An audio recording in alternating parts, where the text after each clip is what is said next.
बिस्मिल्लाहिर्रहमानिर्रहीम। अस्सलाम वालेकुम नादरीन, मैं मुनीर अहमद मलिक एक बार फिर हाजिर हूँ। नादरीन, सुप्रीम कोर्ट में इस वक्त इलेक्शन के हवाले से समाअत जारी है, वकला के दलाइल जारी हैं, जबकि जजेस की तरफ से भी अहम रिमार्क्स जो है ना सामने आ रहे हैं, जिसमें सबसे दिलचस्प मरहला वो था जब जस्टिस जमाल खान मंदोखेल ने कहा कि मेरे कल वाले रिमार्क्स को जो है ना तोड़ मरोड़ कर पेश किया गया और उसका गलत मतलब निकाला गया। उन्होंने कहा कि कबल अजी जो हमारा यकम मार्च का फैसला था वो 4-3 से था, 2-3 से नहीं था। जब वो फैसला ही 4-3 से रिजेक्ट हो चुका था तो फिर सदर पाकिस्तान ने वो तारीख कैसे जारी की इलेक्शन की, और इलेक्शन कमीशन ने उसको कैसे एंडोर्स किया और इलेक्शन का शेड्यूल जारी किया, जिस पर जस्टिस मुनीब अख्तर ने कहा कि वो फैसला 2-3 से था, 4-3 से नहीं था, लिहाजा वो अक्सरियत को आप अकलियत में नहीं बदल सकते। जबकि जस्टिस जमाल खान मंदोखेल ने कहा कि वो 4-3 से था तो वो अक्सरियत का फैसला रिजेक्शन का था, इसलिए आप उसको अकलियत की तरफ लेके नहीं जा सकते। जिस पर जो इलेक्शन कमीशन के वकील थे सजील सवाती, उन्होंने जवाब दिया कि हमें जो फैसला मसूल हुआ इलेक्शन कमीशन को वो 2-3 से था, उस पर 5 जजेस के साइन थे, तो इसलिए वो फैसला उस पर अमल दरामद करना पड़ा। जिस पर चीफ जस्टिस ने सवाल उठाए, मुख्तलिफ ऐसे सवाल उठाए जिस पर हुकूमती वकील जो थे उनको भी चुप लग गई। सजील सवाती इलेक्शन कमीशन के वकील हैं। आज हुकूमत की तरफ से वकील पेश हुए इरफान कादिर जो कि मामले खसूसी थे, उन्होंने स्पेशली रिज़ाइन किया अपने जो है ना ओहदे से और वो वकालत करने के लिए सुप्रीम कोर्ट पहुंचे और उन्होंने अपना वकालतनामा जमा किया, जिसको जमा करवाया, जिस पर उनका वकालतनामा मुस्तरद कर दिया गया और ये कहा गया कि आपने आज इस्तीफा दिया, लिहाजा आप अपना वकालतनामा कल जमा कराएं। कल से वो भी इरफान कादिर जो है ना सुप्रीम कोर्ट में नेक्स्ट हियरिंग जो भी होगी उसमें दलाल देंगे और नेक्स्ट हियरिंग कल होगी, क्योंकि सुप्रीम कोर्ट ने कहा है कि ये अहम नौइयत का मामला है, तो इसकी हियरिंग जो है वो डे टू डे चलेगी, डेली बेसिस पे होगी, लिहाजा कल इसकी हियरिंग होगी।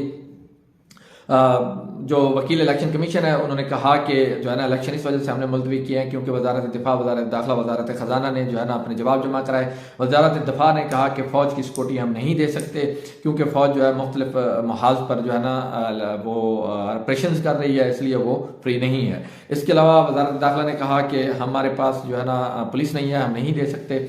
इसके अलावा जो वजारत खजाना थी उन्होंने फंड्स का बहाना बनाया, उन्होंने कहा कि इस वक्त मुल्क जो है वो माली बहरान से गुजर रहा है, लिहाजा फंड्स नहीं हैं। तो इस पर चीफ जस्टिस ऑफ पाकिस्तान ने सवाल किया कि अगर एक साथ इलेक्शन हो तो कितना खर्चा आएगा, तो बताया गया कि 47 अरब का खर्चा आएगा अगर कौमी और सूबाई असम्बली इलेक्शन इकट्ठे हों, तो अगर ये अलग अलग होते हैं तो 20 अरब रुपए ज्यादा लगेंगे। तो जिस पर चीफ जस्टिस ऑफ पाकिस्तान ने कहा कि आपको पता नहीं था कि 2023 में इलेक्शन होने हैं तो आपने फंड क्यों नहीं रखे, जिस पर हुकूमती वकील ने जवाब दिया कि नए माली साल, अभी तो पुराना माली साल चल रहा है, जो नए माली साल का बजट जून में आएगा उसमें फंड्स रखे जाएंगे। इसके अलावा उन्होंने बताया कि एजेंसीज की रिपोर्ट्स भी हैं जिस पर जो है ना ये इलेक्शन मुहिम मुतासर हो सकती थी कि दहशतगर्दाना कार्रवाइयाँ हो सकती हैं, इलेक्शन मुहिम पे हमले हो सकते हैं। इसके अलावा जो है ना इमरान खान पर भी थ्रेट अलर्ट जारी हो चुका था, उन पर भी हमला हो सकता था, पोलिंग डे पर भी हमले हो सकते थे, इसी वजह से इलेक्शन मुलतवी किए गए, मतलब सिक्योरिटी का बहाना ये बनाया गया। जिस पर चीफ जस्टिस ऑफ पाकिस्तान ने कहा कि आप पहले की रिपोर्ट क्यों डिस्कस कर रहे हैं, ये 1 फरवरी की रिपोर्ट्स हैं, जबकि इलेक्शन की डेट 30 अप्रैल रखी गई, तब तो ये इम्कान नहीं था कि 30 अप्रैल को जो है ना इलेक्शन रखे जाएंगे, ये तो तब की रिपोर्ट्स हैं, आप जो है ना डिस्कस कर रहे हैं। बहरहाल जो है ना इस वक्त सुप्रीम कोर्ट में जो है बहस जारी है और दूसरी तरफ चीफ जस्टिस ऑफ पाकिस्तान ने कहा, जब जस्टिस मुनीब अख्तर ने कहा कि 2-3 से था और जस्टिस जमाल खान मंदोखेल ने कहा कि फैसला 4-3 से था, जिस पर चीफ जस्टिस ऑफ पाकिस्तान ने मुदाखलत की और कहा कि ये चैम्बर का मसला है, इसको चैम्बर में हल कर लेंगे। इसके अलावा फरूक एच नाइक, उन्होंने भी अपनी दरख्वास्त जो है ना जमा करवाई पार्टी बनने के लिए, जिस पर उनकी दरख्वास्त को मुस्तरद किया गया कि आप पीडीएम के हैं, पीडीएम जो पीपल पार्टी पीडीएम में शामिल है, पीडीएम का ऑलरेडी वकील खड़ा है। लेकिन फरूक एच नाइक ने यह कहा कि ये मैं पीपल्स पार्टी की तरफ से जो है ना पेश होना है और पीपल्स पार्टी पीडीएम का हिस्सा नहीं है। आप खुद अंदाजा कर सकते हैं कि इस वक्त पीपल्स पार्टी पीडीएम का हिस्सा है, हुकूमत का हिस्सा है, और वो कह रहे हैं कि हम पीडीएम का हिस्सा नहीं है। इसके अलावा राना सनाउल्लाह, ख्वाजा आसिफ, अयाज सादिक और शीरी रहमान, ये जो सरकर्दा लीडर हैं, ये भी आज कोर्ट में मौजूद थे, इनमें से कुछ सोते भी रहे, एंजॉय करते रहे।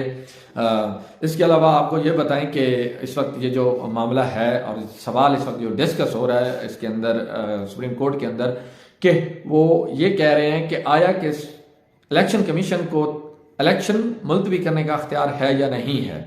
तो साफ ज़ाहिर है ये उनके पास अख्तियार नहीं है, उनके पास सिर्फ ये अख्तियार है कि उनको डेट अनाउंस करनी है उन्होंने और साफ शफाफ इलेक्शन करवाने हैं। अब ये डे टू डे हेयरिंग चल रही है, देखते हैं क्या होता है। इसके अलावा आपको एक और बात बताते हैं कि जो ये हेयरिंग चल रही हैं लाहौर हाई कोर्ट के अंदर, जो सबसे बड़ा हाल है लाहौर हाई कोर्ट का इकबाल एडिटोरियम, वहाँ पर इस वक्त वकला इकट्ठे हो चुके हैं सुप्रीम कोर्ट ऑफ पाकिस्तान से इजहार यकजहती के लिए, जजेस के साथ इजहार यकजहती के लिए वकला इकट्ठे हो चुके हैं और वहाँ पर स्पीचेस भी होनी है। और इसके अलावा माल रोड जो है वो GPO चौक पर बंद कर दिया गया है वकला की तरफ से टायर जलाकर। अब देखना यह है कि वो आज वकला की तरफ से तहरीक का ऐलान किया जाता है या नहीं किया जाता। इसके अलावा आपको एक और जो है ना अहम खबर देते हैं कि रात कौमी असम्बली के इजलास में चीफ जस्टिस ऑफ पाकिस्तान के अख्तियारात पर कट लगाने के लिए एक हमला किया गया कि वो समोटो जो है वो नहीं ले सकते। कबल अजीम है, ये पिछले वीडियो में बता चुका हूँ कि समोटो का अख्तियार कैसे होता है और खुद नेटोस के अख्तियार इनके पास कैसे होता है, कौन सा आर्टिकल है।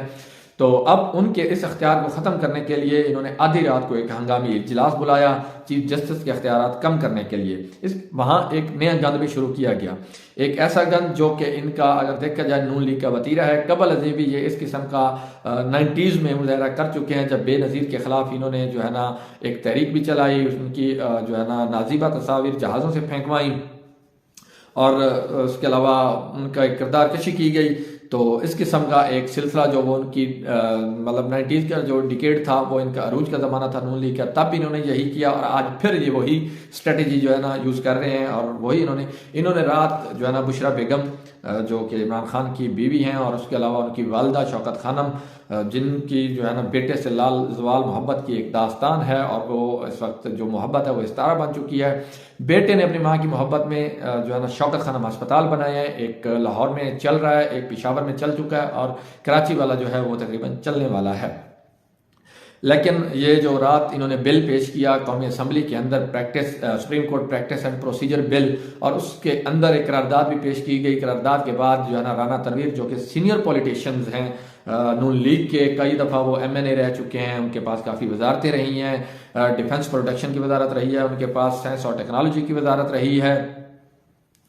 तो इसके अलावा अब मौजूदा वो जो है फेडरल एजुकेशन और प्रोफेशनल ट्रेनिंग के वजीर हैं। ये मौजूदा जो है ना तालीम के वजीर हैं और उनके आप अल्फाज सुने उन्होंने रात क्या कहा है कौमी असम्बली के अंदर। इसके अलावा जो है ना ये जो नून लीग है जिस तरह का उन्होंने रात मुजाहरा किया कौमी असम्बली के अंदर, ये उनकी खसलत रही है कि उन्होंने कबल अजीब भी जो है ना जिस तरह बेनज़ीर पे हमले किए, मैं बता गया हूँ, वो कहते हैं ना कि चोर चोरी से जाता है हेरा फेरी से नहीं जाता, इनका भी वही हाल है। इसके अलावा जो कनीज़ मरियम हैं, जो बड़ी मरियम औरंगज़ेब, जिनको जो मौजूदा वज़ीर इत्तलात हैं, उन्होंने करारदाद पेश की जिसमें उन्होंने बताया कि जी ये हमने सुप्रीम कोर्ट के जो जजेस हैं उनके लिए ये जो बिल हम पेश किया है उसमें उन्होंने बताया कि अदलिया की मुदाखलत को ऐवान ने मुस्तरद कर दिया है। मतलब जो अदलिया ने अब इलेक्शन कमीशन के हवाले से जो उन्होंने अख्तियारात से तजावज़ किया और अदलिया ने उस पर समोटो लिया और मामले को हल किया और अभी तक मामला ज़ेर समात भी है डेट आने के बाद। तो इसमें उन्होंने ये कहा कि ये इलेक्शन के जो मामला हैं इसमें अदलिया मुदाखलत ना करें, मतलब ये जो मर्जी करते रहें, जैसे मर्जी करें, इनको कोई पूछे कोई ना रोके, ये जिस तरह मर्जी इलेक्शन करवाएं ना करवाएं, ये 10वें महीने तक ले जाएं, उससे आगे ले जाएं, हुकूमत चलती रहे। ये जो इस वक्त गैर जानबदार आप जिसको कहते हैं निगरान हुकूमत बैठी है, वो कितनी गैर जानबदार है वो भी आप अच्छी तरह जानते हैं। मोहसिन नकवी साहब जो जानबदार हैं या नहीं है, वो उनके जो एक एक्ट होता है, वो जो इस तरह उनके अमली काम है, अमली मुजाहरा है, उसका वो दिखा रहे हैं कि वो कितने जो है ना गैर जानबदार हैं। राना तनवीर जिनकी मैं बात कर रहा था, मरियम के चचा हैं, ख़ास चचा हैं, और उनकी वजारतें मैं आपको गिनवा चुका हूँ कि वो डिफेंस प्रोडक्शन के रहे, साइंस टेक्नोलॉजी के रहे, इसके अलावा मौजूदा फेडरल एजुकेशन वज़ीर तालीम है। और उन्होंने आज क्या कहा है वो मैं आपको बताता हूँ। उन्होंने ये कहा है कि जी जो बुशरा बेगम हैं, बुशरा बीबी, ये भाग के आई हैं। इसके अलावा उन्होंने इकरामुल्लाह नियाज़ी जो इमरान खान के वालिद थे उनके बारे में एक काम बताया कि वो एक दफ़ा किसी शादी पे बैठे थे, मैं भी बैठा था, तो इमरान खान भी वहाँ आए। तो इकरामुल्लाह नियाज़ी से मैंने पूछा कि जी आपके बेटे हैं? उन्होंने कहा हाँ जी हैं तो मेरे बेटे, लेकिन ये हराम के हैं। तो ये मुक़द्दस ऐवान जो पार्लियामेंट है जहाँ पे कानून पास होते हैं, बिल पास होते हैं, वहाँ पे इस किस्म की गुफ्तगू होती है कि वो बुशरा जो है ना घर के जो इमरान खान की बेगम है, मतलब घर तक वो पहुँच चुके हैं, हमलों तक, ख़वातीन पर हमले करने की इनकी खसलत रही है। फिर ये जब ये उनके बारे में कहते हैं तो फिर मरियम नवाज़ के बारे में भी कहा जाता है कि वो किस तरह उन्होंने क्या क्या किया, सब कुछ ऑन द रिकॉर्ड है।